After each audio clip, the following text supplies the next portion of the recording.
so I'll make a start. Welcome everyone. Thank you so much for giving up your Thursday evening to be here.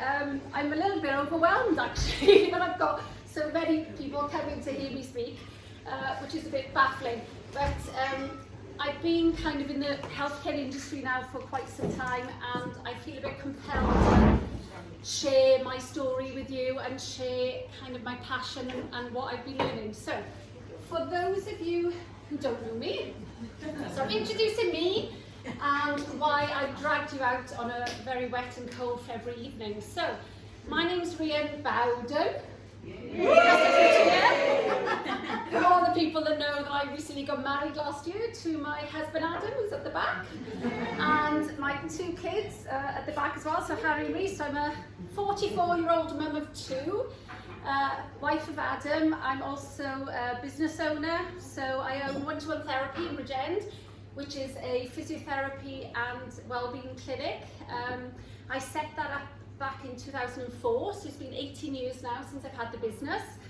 And in that time, started off as a physiotherapist, so I've been a physio now for 23 years or something, 20, well, I don't know, it's a long time anyway, which is, yeah, I'm definitely that old. And yeah, so I had the business now for 18 years, and from the start, I started off just me on my own, a little room, just doing the physio, and I've kind of developed it now into more of a wellbeing clinic, where I really look after everybody's health, not just from a physical aspect, but also from mental health and also emotional health as well. So just to give you a little bit of a background on me as well, the reason that I feel very passionate about health and about well-being is because myself, I've suffered with depression and anxiety. I've also been diagnosed, but also cured myself from Graves' disease, which is an autoimmune condition. And I've been able to do that because I've looked a little bit deeper into the healthcare system and not just accepted what I was told. And also, I think from a physiotherapy point of view, I was very frustrated as a physio. So I'm a musculoskeletal physio, and I see people with aches and pains and sprains and injuries, and when someone comes to me, I want to fix them. And if they come to me and they've got recurring back pain or neck pain or migraines, and I'm doing everything, they've got all the exercises, they've got all the treatment, they've got all the advice, and they're still not getting better, it frustrates me a lot. And I'm thinking, why? Why is this person not getting better? And the more I dig deeper, not only from a professional point of view, but also from a personal point of view, I realised, like, actually, you can't just look at the physical body, you can't just look at somebody's mental health, you have to look a little bit deeper into a person's emotional needs, into their soul, into their spirit. So, for me, health and wellness is about looking after all three. So, on this chart here, it says about, you know, the mind, the body, the spirit, soul, inner self. You can call that whatever you want to call that. But how I have interpreted it in my head, so this is how I view each one of those. So when we go on to the next one, I see our body as our vehicle. That's what it is. It's a lot of, you know, it's bones, muscles, joints, you've got all your organs, everything just all connected, and it's a mechanical thing. So as a physio, that's kind of what I've been treating all these years. That's what I've been focusing on. I'm a mechanic of the human body. So I think, and yeah, we all have different vehicles. We all have to accept that when we're born, we all have different vehicles. You know, Adam has been blessed with a Ferrari. I'm more of a Mini, clapped out or Mini, you know. But hey, it still works, it still gets us from A to B. But that's how I kind of see the body. And then when we go to our mind, that's our computer. That's where we store all the information. So from the moment that we're born, we're absorbing everything, and we remember everything, and we interpret everything, and we store everything in our computer. And this can be a great thing, but it also can be quite a detrimental thing, okay? And sometimes how we compute things are not always helpful to us. So the next thing is our non-physical. So this is our soul, our spirit. And this is what I see we truly are. That is us. That's our personality. It's our passions. It's our intellect. It's the likes, the dislikes. That's kind of what we are and who we are, is that non-physical. But yeah, in the healthcare world, certainly in the West, we don't really look at that. We're very good at physical. We always look at physical and try to fix the physical. We're better with the mind and mental health, that is coming up there. But we're not really looking at this, and we can't separate all three. All three make us up. So we have to take care of all three. And I know that with my own healthcare issues, when I sort that out, the rest follows. Everything else follows. My physical symptoms follow, my mental health systems follow, when I look after that and I take care of that. So today is about learning how to, I guess, heal and nurture our soul and our spirit, and really get to that kind of wonderful, happy place. Because I know for me, for many years, before I had my real meltdown and my real sort of darkest days, shall we say, I lived for years and years and years with stress and anxiety. It was normal to feel crap. It was normal to feel crap, and I did that for years. And I did not second guess it, because everybody else around me, they all felt pretty crap too. Everybody I spoke to was, I hate work, can't wait for the weekend, I'm stressed, oh my boss, oh my family, oh my partner's annoyed me again. There's, this thing that just keeps going on and on and on, and we live in this sort of stress state, and sometimes not even realising that we're in this stress state. So I think me reaching rock bottom, where I had nowhere to go really. At rock bottom, you were sort of, you're either going to be going off in a box, or you literally start climbing again. And that's the place I was at. And that was a turning point for me, because I thought, right, life isn't about this. I've got 2 amazing children, and I have to be better. I have to find a way to be better. And I'm not getting answers from medical professions or whatever, so I've got to go and find the answers.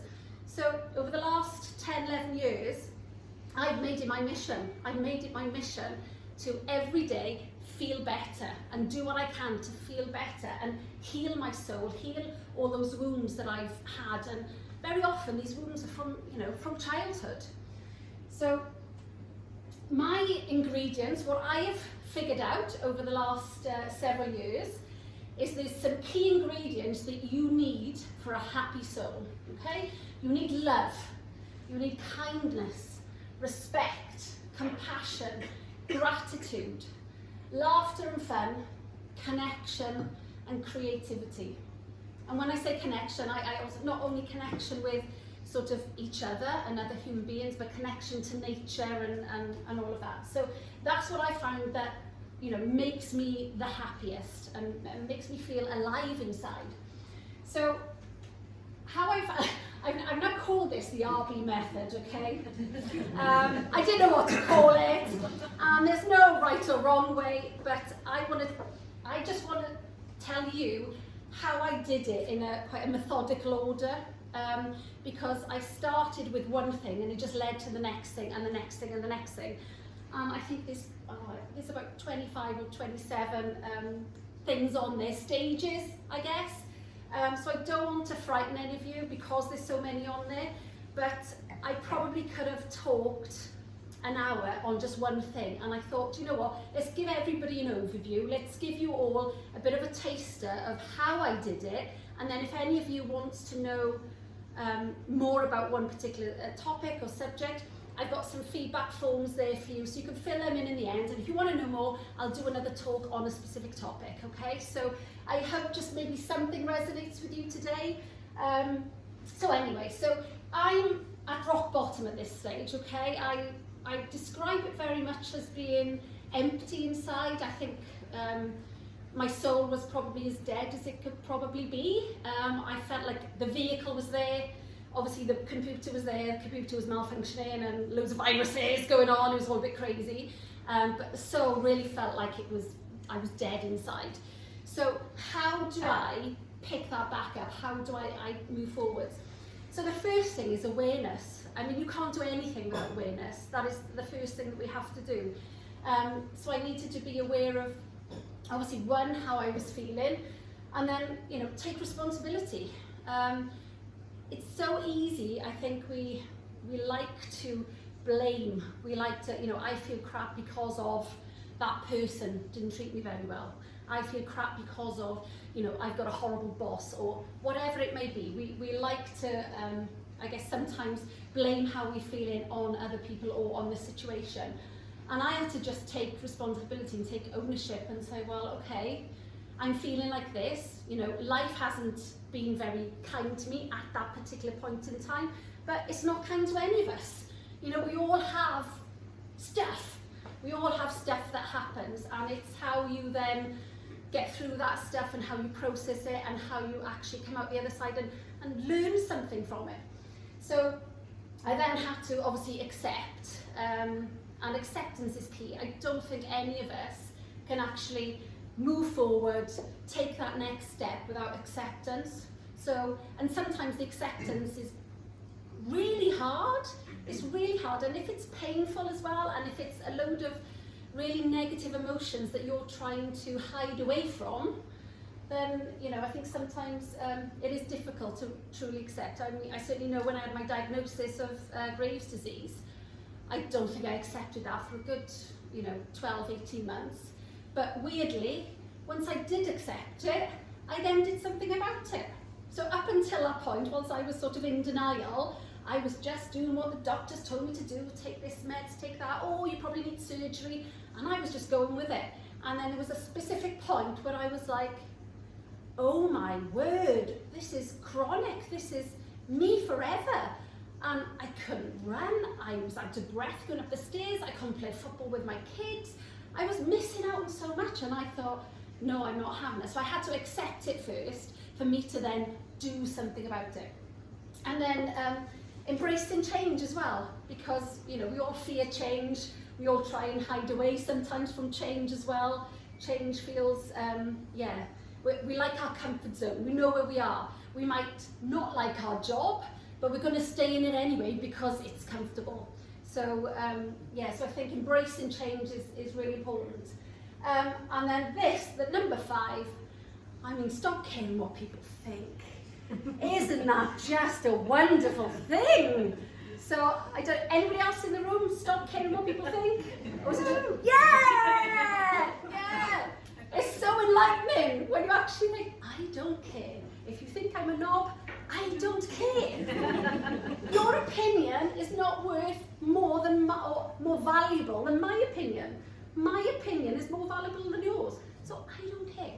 So that, blew me away when I actually stopped caring. So if anybody is still caring, let's get rid of that. So number 6 then, making conscious decisions and filtering out the noise. So it's amazing that we are so influenced by our friends, our family, our loved ones, social media, the news, parents, you know, coaches, where we are so influenced by what we should be doing, shouldn't be doing, how we should be behaving, what we should think, how we should feel. So when you start filtering out the noise and actually you make conscious decisions about what you actually think, what you feel, what you need, what you love, what you want. And again, that's life-changing. And to be able to have a conversation with somebody and they are giving you their strong opinions and giving you what, you know, telling you what you should be doing, and you're just kind of putting that barrier up and going, okay, I completely disagree and I think this, but I'm just going to let you have your say anyway, but I'm not going to be absorbed by that. I'm not going to be, you know, led into your world and what you think I should do. I'm going to know what I want to do, and I'm going to make those conscious decisions. So that is so important. So the next one, it has a slide all of its own, and I could probably talk a whole day on letting go, because this is probably the biggest thing. And I think for me, I don't know about you guys, but certainly for me, it's the hardest one. Trying to let go of everything that no longer serves you or brings you joy. And I've included lots of things here: emotions, beliefs, the past, stories, ego, pride. We live our life a lot because we cannot let go. So emotions, I mean, when somebody has hurt you to the core and you have a lot of anger and hatred and resentment, you know, the only person that is hurting is you, and that was hurting me, and I was holding on to that, and that was hurting me and making me depressed, making me anxious. So I had to let go of those emotions, okay? And, you know, I did have help along the way. I did have some counselling and CBT and lots of different things and some journaling, but it was important to let go. But what I found, though, is that you can let go of emotions, but you don't really let go unless you kind of let go of those belief systems as well. So it's that deeper level, when you delve in deeper, if you've got things going on, such as I did. I'm not worthy, I'm unlovable, I'm ugly, I'm old, I'll never find another man. Like all these things that you're, oh, I like this one as well, you know, all the men out there are either married or gay, you know, there's nobody out there. So you've got all these things, oh, you know, you're a single woman now with baggage. You've got all these things going on. So how can you really let go properly of those emotions unless you're getting deeper into the belief systems of what you think anyway, because you can still hang on to them. And things that I love, things like control. I had to let go of control.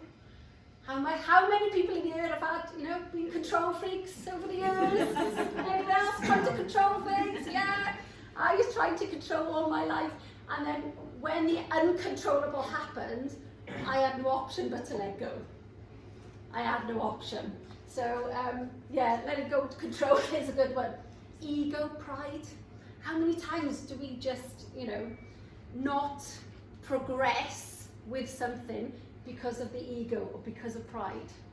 I'm not letting him win. I'm not letting him have one over on me. Gotta let it go.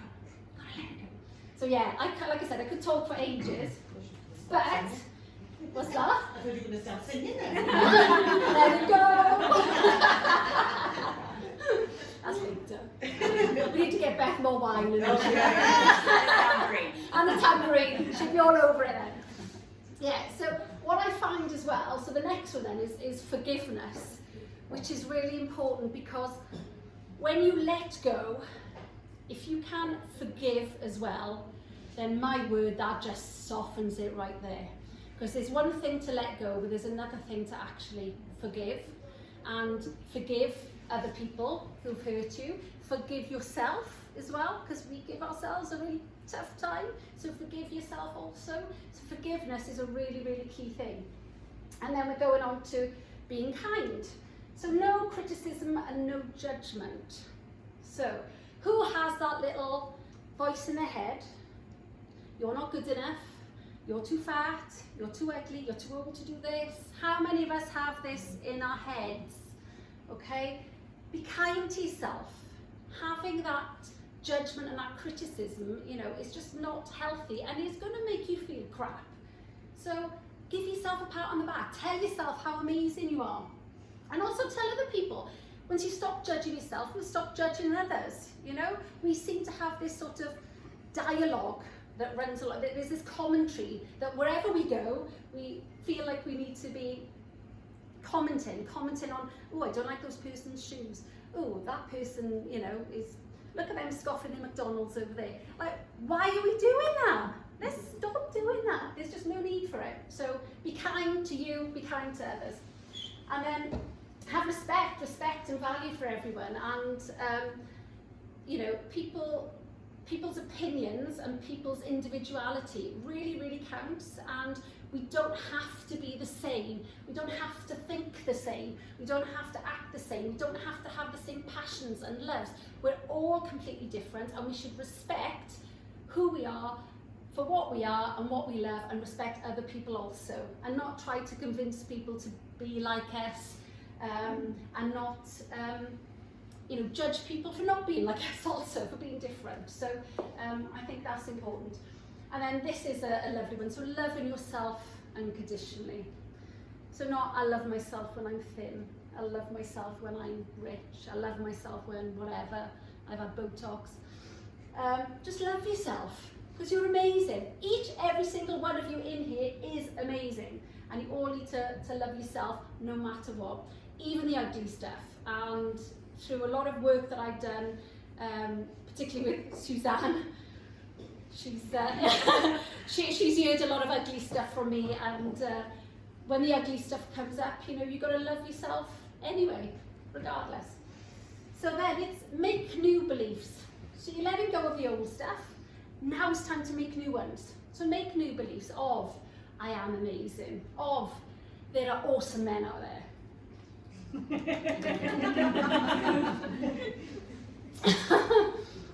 Of, I can do anything, I can achieve anything. So put the beliefs that serve you. Don't put the beliefs that don't serve you. And it is quite funny that I didn't realise till quite late on in my healing that one of my beliefs was that you had to suffer to be a good person. Wow. So I embraced suffering. So when awful things were happening to me, I kind of really, I made the most of that, and I made myself even feel even worse than what I already was, because good people suffer. Jesus suffered, Nelson Mandela suffered. We're told from a young age, if you suffer and you have hardship, you're a good person.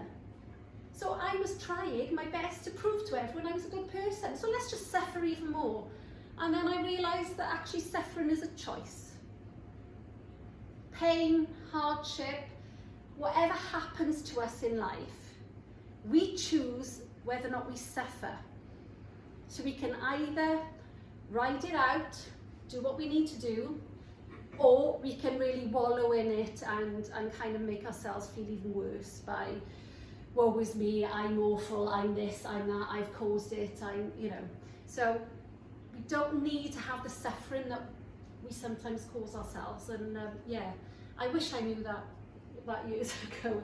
It would have been a lot quicker getting out of it. And then set your standards high. So now you feel amazing about yourself. Now you've got rid of all those old beliefs. Now you love yourself and you're being kind, etc. You set your standards. So you don't accept mediocre. You don't accept it'll do. You don't accept I'm okay. How many times do people ask you, how are you doing? All right, fine. I felt like that for years. I'm all right, I'm fine. I never had, I'm amazing, I'm great, I'm wonderful, life's friggin' awesome.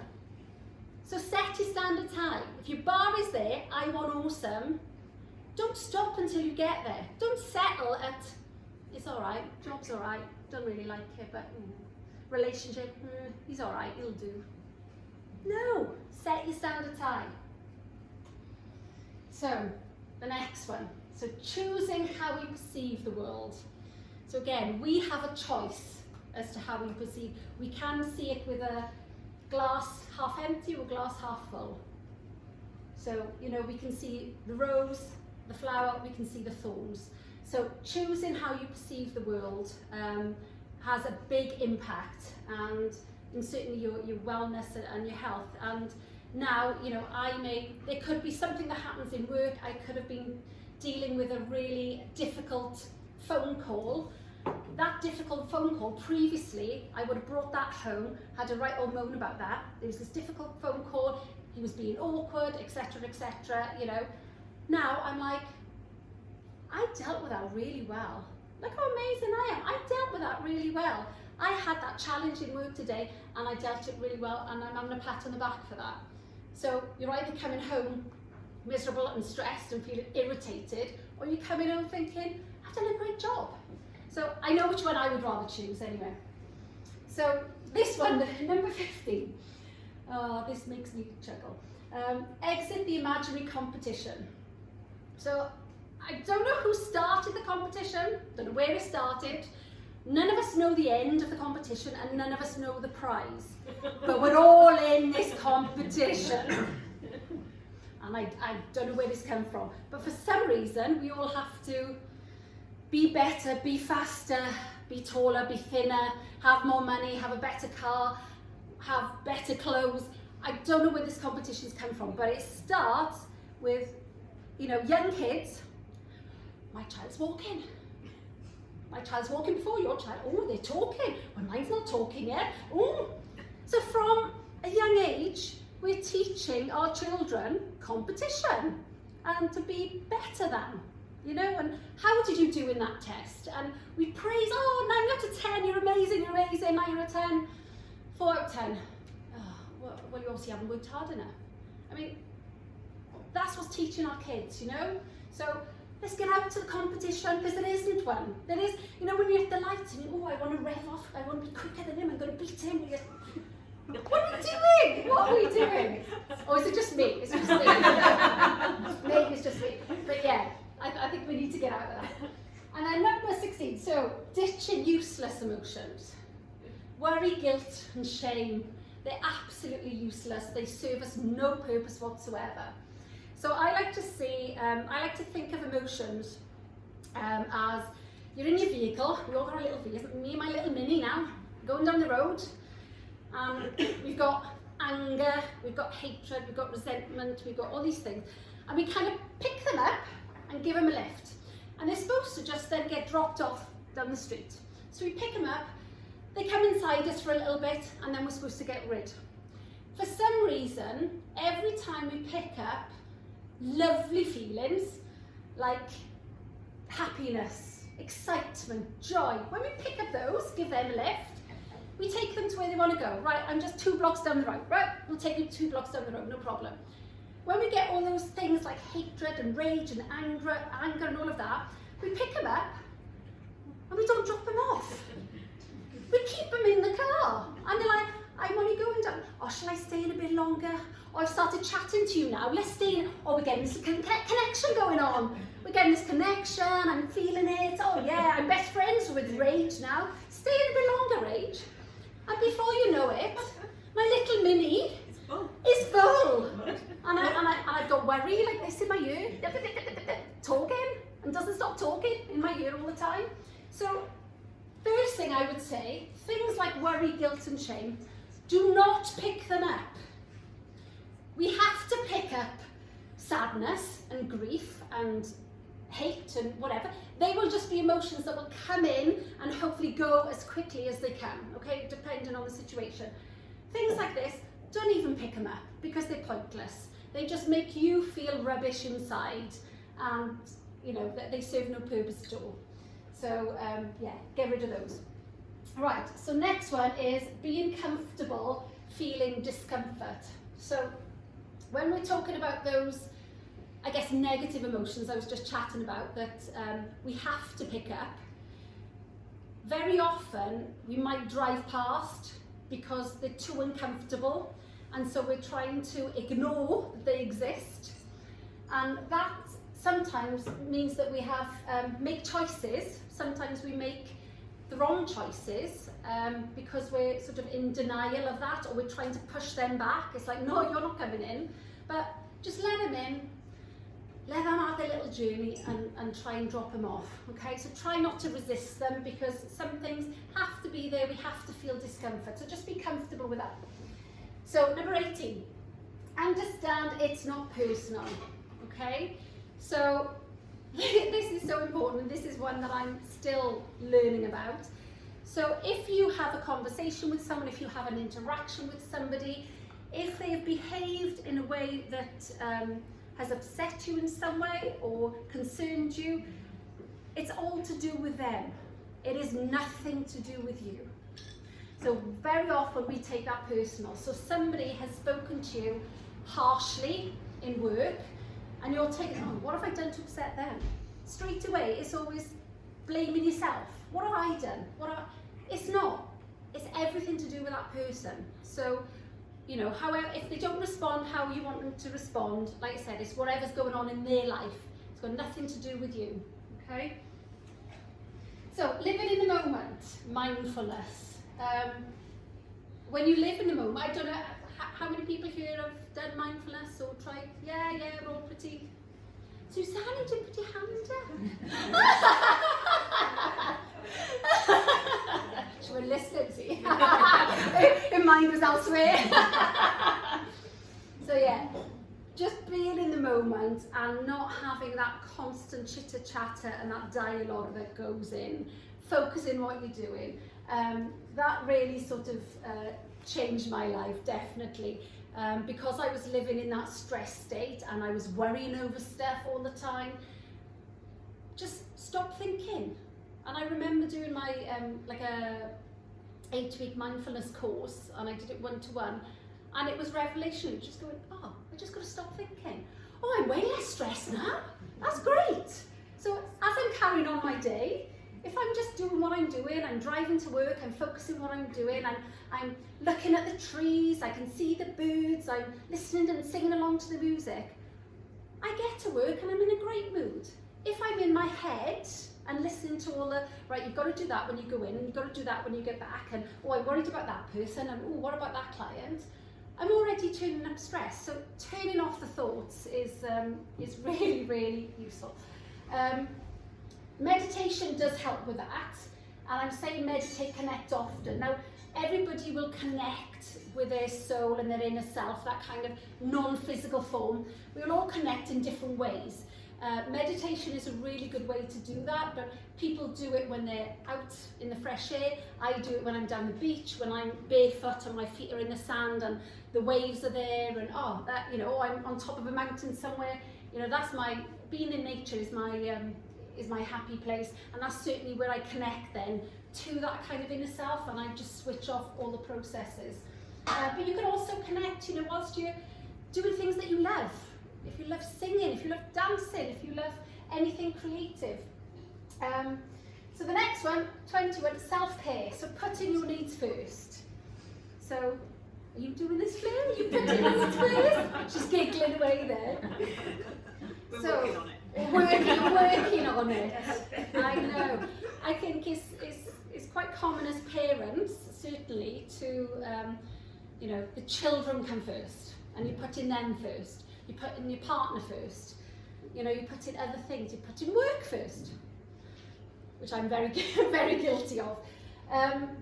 So putting your needs first, it's not selfish. So we need to stop labelling that and judging that. It is not selfish. So do the things that you love. You know, it's not a bad thing if you come home and you're exhausted and you want to just go and have a nice bath on your own in peace and quiet. Go and do that. I wouldn't have done that previously because I would have come home and the first thing I would do is obviously, spend time with Harry and Reese because they would be my priority. Now, if I come home and I'm actually feeling exhausted, etc., and drained from all the energy I've given off in work, then actually, I go and do that first. So I make sure that I'm in a better place for them anyway. So the next one, being grateful for everything. And I put this at the end rather than at the beginning. So gratitude has been something that I'd started from the start of my journey, and I was trying to be grateful for all those lovely things. So for, that kiss from your child, for that lovely meal that you've had, for laughter, fun time with your friends. So I was trying to be grateful for everything, which would boost my mood. You get all your lovely endorphins going on. And that's a great feeling. But then what I realised after many years was to be grateful for everything. So even the crap. So I am now in a place, and I think this is where real healing comes in. You can really heal your soul when you are even grateful for the crap. So you haven't just let it go. You haven't just forgiven. You're actually grateful for it. And I feel that way. So my deepest, darkest days, I am so grateful for that, because I wouldn't have figured out what I figured out now. I wouldn't be living a lovely, healthy, joyful life that I live now if it wasn't for that. So I am grateful, so grateful for that. So I think when you get to that point, that's a pretty powerful place to be. And then being creative.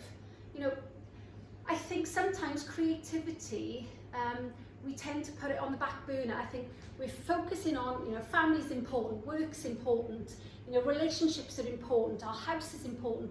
We put all these things, and sometimes we don't do those creative things that we just love.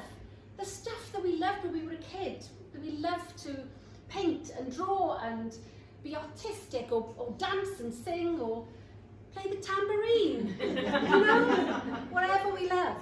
So I think, you know, bringing out that creative side, definitely, and having fun with it. So, we're on the last page. Sorry, I know I'm gassing a while. So, number 24, we're in release fear and let love be your guide, okay? Now, this is a hard one because very often our decisions are made, you know, or sometimes we don't make them because of fear. So if I let fear get the better of me, I wouldn't be here today. I certainly wouldn't have set up my business. There's lots of things that I wouldn't have done if I allowed fear to get involved. So let love be a guide. What feels good for you? What gives you butterflies? What feels right? And it's important then, with number 25, to trust yourself, because you're the expert. Your inner self, your non-physical, your soul, your spirit, whatever you want to call it, that will guide you constantly. That will tell you what is feeling good, what is not feeling good. You've got the answers right there. But for some reason, we ignore that and we go with this. All right, I go with what my head's telling me. I'm going with what my neighbour's telling me. I'm going with what my boss is telling me. I'm going with, oh, the paper said this, so I must believe that because the paper said. Oh, research. Oh, don't get me started on research. Everything is research-based. Oh yeah, if it's not research-based, it's not true, it doesn't exist. Like, trust your inner self. You're the expert, okay? So you've got the power there. And then be curious. So be curious about life. You know, instead of having that fear-based reaction and response all the time, be curious and think, okay, this is a bit of a challenging period. What am I going to learn from this? What am I going to learn? And it's a different response to that fight or flight that we normally go into, because there will be challenges all the time. And when those challenges come along, just be curious about them and think, okay, this is going to be a bit of a rocky patch, but actually I can get something from this. I can learn, I can be stronger, I can be better. So always do that. And then the last one, have fun and do whatever brings you joy. Because very often we put, well, I put fun, you know, down here. I prioritise everything else. I prioritise the kids and the house and the work and all of that, and the fun things. Oh, if I got time. If I got time on the weekend, if I got time, I'll get to the fun bit. No, have fun every day. Do what makes you feel happy, what makes you feel good every day. And I think, so I'll just show you my next little slide. So this is me on my wedding day last year, having fun, and that day was just the most miraculous, wonderful day, and it happened, and it was so amazing because I just followed what I just told you. I just listened to that inner voice. I did what makes me happy. I didn't listen to the voices around me saying, but what if it rains, and do we need this? Do we need matching umbrellas? Do we need yeah. So ignore it. Ignore that. You know best. You know best. So do we have any questions on anything that I've mentioned so far? No? No? Had enough of me now.